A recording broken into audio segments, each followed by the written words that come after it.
This is my kitchen. I use an intelligent water purifier for my kitchen. It's very easy to use, and now I'd like to show you how to install it to the water tap. This is the main machine, and there are some other parts. Here is the power plug.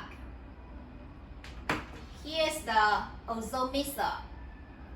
Here's the small converter and other parts and silicone tubing.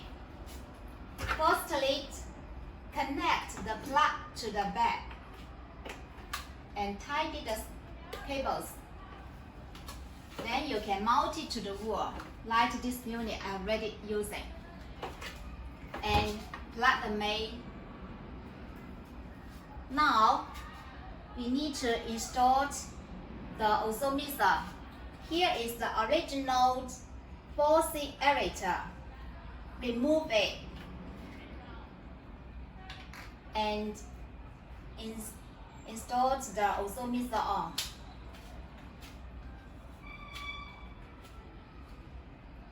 That's it.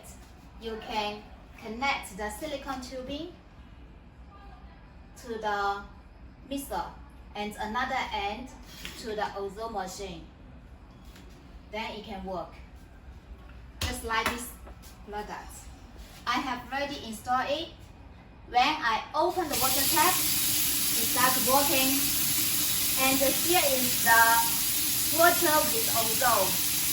When I close it, it stops automatically. So that is very simple to use.